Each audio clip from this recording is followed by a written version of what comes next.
لو أنزلنا هذا القرآن على جبل لرأيته خاشعا متصدعا من خشية الله وتلك الأمثال نضربها للناس لعلهم يتفكرون. الحمد لله والصلاة والسلام على رسول الله وعلى آله وصحبه ومن والاه. السلام عليكم ورحمة الله. برزان خوش حالم لواني ستوسي لواني كان تفسير قرآن بيروز بهم وخزمتان بس رزامندي خواهي قول وهوادان اوي ازي السودي لور بقرن. أعوذ بالله من الشيطان الرجيم. بسم الله الرحمن الرحيم. سيقول السفهاء من الناس ما ولاهم عن قبلتهم التي كانوا عليها قل لله المشرق والمغرب يهدي من يشاء إلى صراط مستقيم. بەڵێ خۆشەویستان وەکو راود کەمێک باسمان لەو ئاەتەکرد کە خوا سبحانه وتعالى باس لە قەزیەی تەحویلی قیبلە دەکات. ئیتر دەفەرمی سەیەقول السفهاء من الناس کەواتە دەڵێن کەسانێکی سەفیه لەناو ئەو خەڵکە لە داهاتوودا دەڵێن ما ولاهم عن قبلتهم التي كانوا عليها، دەڵێن باشە لەبەرچی لەو قیبلەیەی کەوا لەسەری بوون لەبەرچی ئەوان ڕوویان لە قیبلەیەشکە کرد، کەواتە لەبەرچی پێغەمبەر صلی الله عليه وسلم و هەروەها ئەو ئیماندارانەی لەگەڵینە لەبەرچی ڕوویان لە قیبلەیەشکە کرد ما ولاهم عن قبلتهم التي كانوا عليها، ئەوەی کەوا پێشترێ لەسەری بوون.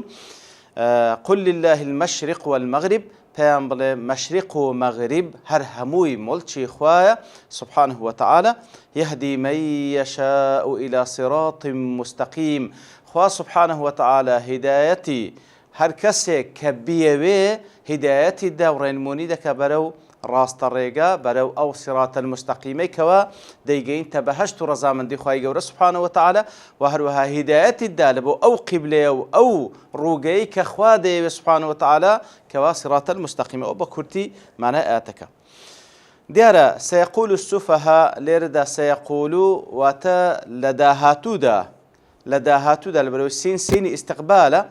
وەکو معلومە سینمان هەیە سەوفەمان هەیە، سین لە بۆ ئیستیقبالێکی قەریب و نزیکە، سەوفە لە بۆ ئیستیقبال و لە بۆ داهاتوویەکی دوورە. ئیتر لە داهاتوویەکی نزیک کەسانێکی سەفیه دەڵێن ما ولاهم عن قبلتهم التي كانوا عليها. ئیتر هەندێک لە زانایان دەفەرمون ئەوە پێشی تەحویلی قیبلە خوای گەورە و ئاتانی دابەزان تاوەکو پێغەمبەر صلی الله عليه وسلم و هەروەها ئیمانداران نفسیەت و دڵ و دەرونیان مهەیە بی لەوەی کەوا کاتێک کەوا خوای گەورە تەحویلی قیبلە دەکاتن کەسانێکی ئەتراز دەگرن ئیتر ئەوان لایەن غەریب نەبێ، بەرەوەی خوای گەورە فەرموویت ئەوان وا دەڵێن و فعلا واشیان گۆ. و هەروەها هەندێک لە زانایان دەفەرمون نەخێر و نەک لە پێشی تەحویلی قیبلە بی، بەڵکو باش ئەوەی کەوا تحویلی قیبلە کرا خوای گەورە دەفەرمی سەیەقول واتە دەڵێن و لە داهاتووش هەر بەردەوام دەبن، کەواتە تعبیر لە حالی حاضر و هەروەها داهاتووش دەکاتن لە دوای تەحویلی قیبلە ئەو ئاتان دابەزی. بە هەر حاڵ ئەو دوو ڕەئیە هەیە. سيقول السفهاء جمع سفيه وەکو چەند جارێک باسمان کردێ کەوا عەکسی ڕەشیدە. ڕەشید ئەو کەسێک کەوا یحسن التصرف هەڵسکەوت بکە لە جێی خۆی دەکا، بەڵام سەفیه عەکسی ویە ئەو کەسەیەکەوە لا یحسن التصرف نازانی هەڵسکەوتی گونجاو بکا لە کاتی گونجاو لە جێگای گونجاو. کەسانێک اعتراز دەگرن لەسەر هەر حکمێک لە حکمەکانی خوای گەورە ئەوە خوای گەورە بەس ناویانی بردێ، چونکە ئەگەر کەسێک عاقڵ بی اعتراز لە حکمی ئەحکەم الحاکمین کە رب العالمینە ناگری، ئەو پەڕی حکمەتەکەی تێناگا، بەڵام کە ئەو خوایە الحەکیمە سبحانه وتعالى بە بێشک هەر فەرمانێک دەکاتن ئەو پەڕی حکمەتێ، بەڵام ئەمن تێی ناگەم. کەواتە کەسێک عاقڵ و ڕەشید بی ئەسڵەن هەموو فەرمانەکانی خوای گەورە بەو پەڕی حکمەتەوە تێدەگا. ئەگەر تێشی نەگا دەزانێت حکمەت تێدا، بەڵام ئەو پێی پێنابا و تێی ناگا. کەواتە أوي كوا اعتراض لحكم خواي جورا دقري كسيشي سفيها كسيك لا يحسن التصرف أجنا اعتراض لحكم خواي جورا ناجيره أو سيقول السفهاء لا تشين أو السفيهان من الناس من لبو تبعيضية يأخذ لبو بيانة كواتا كساني شي سفيه لنا وخلق دا دلين ما ولاهم عن قبلتهم التي كانوا عليها أو الناس شيء أو الناس أو خلقانا وكو زانان كباسيان دكان استنادا لسر أقوال الصحابة وتابعين أوانا زولكنا وهروا كسانيشي منافق دورون إتر كسانيشي زولك كسانيشي منافق دورو لواني كسانيشي إيمان لاوازج وكل آتي دواتري إشارة بذكاء أوانا هرهموي لمنطلق ويكوا سفيها لا يحسنون التصرف كسانيشي جمجن اعتراض لحكم خواي جورا دقرن سبحانه وتعالى كاتك ظلم ما ولاهم عن قبلتهم التي كانوا عليها باشا ولا برتسي پیغمبر صلى الله عليه وسلم لقل إيمان داران لو قبلية ولو روغي لا ددن كبيشتري لسريبون تيوان لذكا كوا لو قبلية لا بدن كوا بيشتري لسريبون كواتا أصلا ناينو بالخواي قوري لبروي بالتأكيد بتايبتي رسول الله صلى الله عليه وسلم بإذن خواي قوري مستحيل قبلة بقوري كواتا كاتك ما ولاهم واتا تسي أواني وليكر كوا لو قبلي لا بدن إيدي خو بالتأكيد رسول الله صلى الله عليه وسلم ببي وحي أو كارناك كواتا اعتراض قرتن لو كاري اعتراض قرتن لا حكمي خواي قوري سبحانه وتعالى زالي ردا ديارا لسر سبب نزولي أو آياتا علماء زور شد باز ذكر لوانا لو حديثك بخاري مسلم روايتان كده رحمة خوالي لبي لبراي كوري عازب خوالي راب دفرمي نزل رسول الله صلى الله عليه وسلم أول ما قدم المدينة على أخواله من الأنصار پیغمبر صلى الله عليه وسلم نسرت هذا كهاد لبو مدينة لاي خالواني لأنصاري كان لاي أوان دابزي واتلاي أوان ماوى كم زار وصلى قبل بيت المقدس 16 شهرا أو 17 شهرا كواتا پیغمبر صلى الله عليه وسلم لسرتاي هاتين لبو مدينة حتى 16 مانگ يان 17 مانگ أو كاتك كنويجا كاني ذكر رويلا بيت المقدس ذكر رويلا بيت المقدس ذكر وكود لواني رابج باس ماكر كوا والله علم لمكاش دا هر رويلا بيت المقدس كرديا واتلا سرتا ذا كاتك كنويجي كرديا پیغمبر صلى الله عليه وسلم رويلا بيت المقدس كبرام كلمة كبوة لبروي بوشي وين ويجي ذكر هر عيني دسوا بال كعبي بيروس لبيني دو ركن يمانية كي راد وستا روي لكعبج بو روي لبيت المقدس يجبو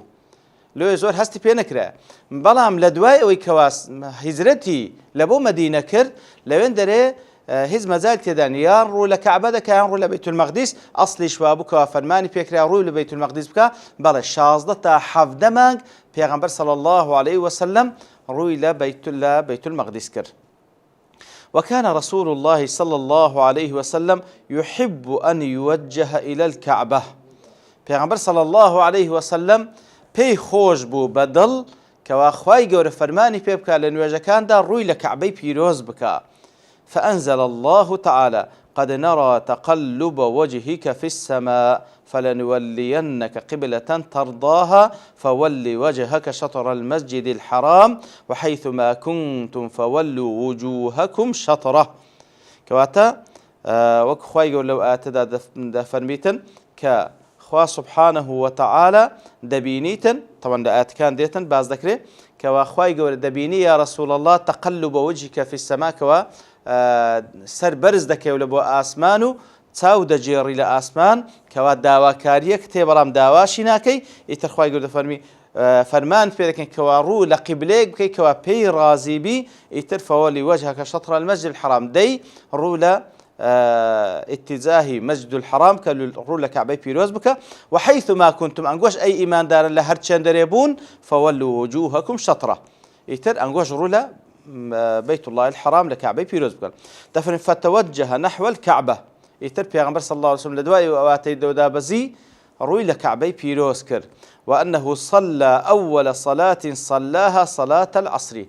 يكم نويج كوا روي لكعبي بيروز كر لمدينه نويج عصر بو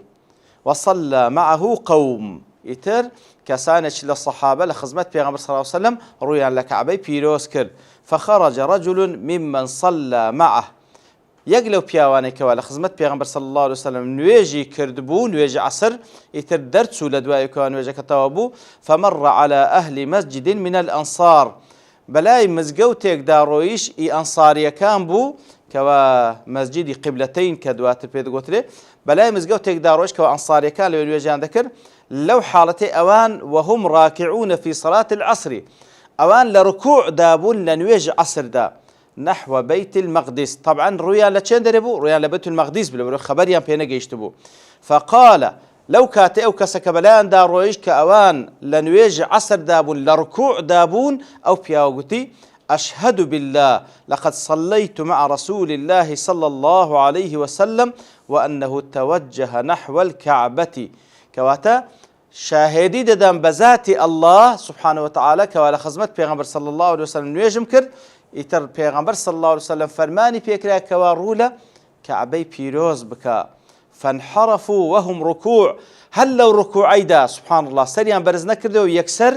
رويان ورجيرا برو كعبي بيروز حتى توجهوا نحو الكعبة. يتربو الشيوة لركوع دا سريان برز نكردو يكسر بشاهدي أو صحابية خوالي رازيبي أو يكا وكوس زانا دفن والصحابة كلهم عدول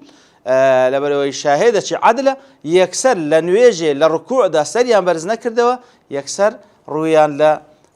کەعبەی پیرۆز کرد. ئەو مزگەوتەش دواتر پێ دەگوترێ و هەتاکو ئێستاش مەسجد القیبلەتەین کەواتە دوو قیبلەی تێدایە، قیبلەیەک بە ئیتیجاهی بەیت المەقدسە، قیبلەیەکیش بە ئیتیجاهی کەعبەی پیرۆزە. ئیتر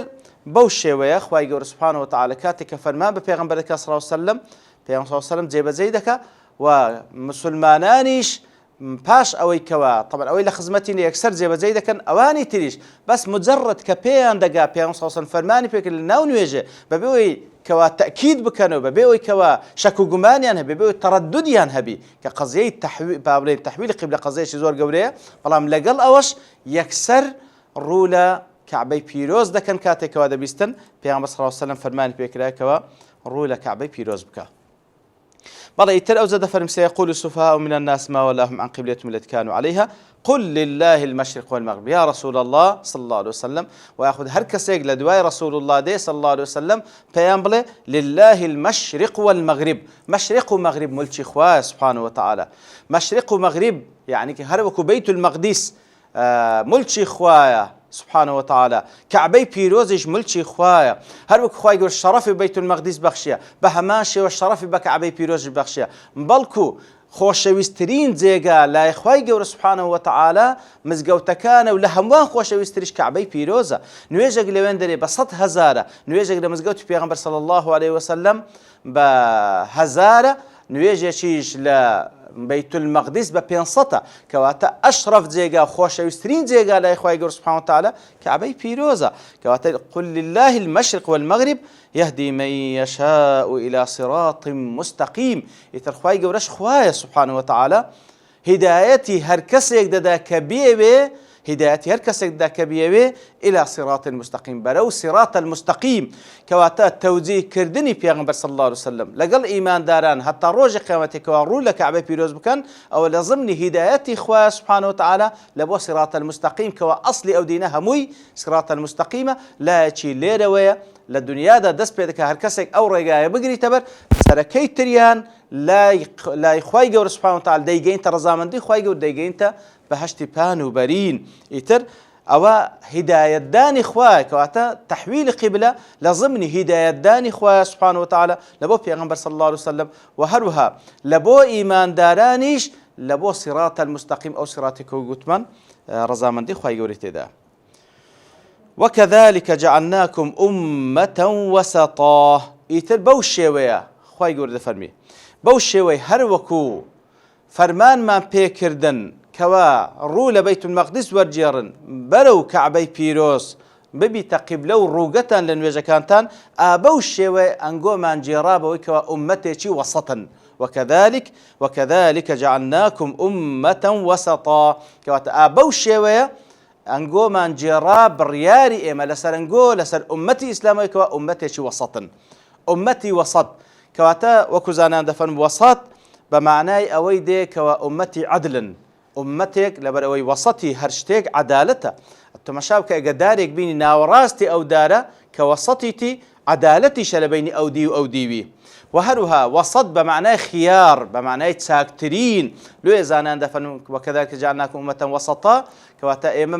أنقومان جراب أمتي شي وسط أو أمتي كوا خيار الأمم تساكتريني أمتكانا وهروها عدلتريني أمتكانا لا إخوائي قورا سبحانه وتعالى كوا الشاهدي لدنيا ولقيامة بشاهدي دسيتن وكو تسندين بلغرة سرهنده كوالي برتوابون كان لير دوستين بپشتواني خواهي قورا لواني داهتو دين وخزمته وآتو زياتر بحثي لذكين وصلى الله وسلم على نبينا محمد وعلى آله وصحبه أجمعين وآخر دعوانا أن الحمد لله رب العالمين. لو أنزلنا هذا القرآن على جبل لرأيته خاشعا متصدعا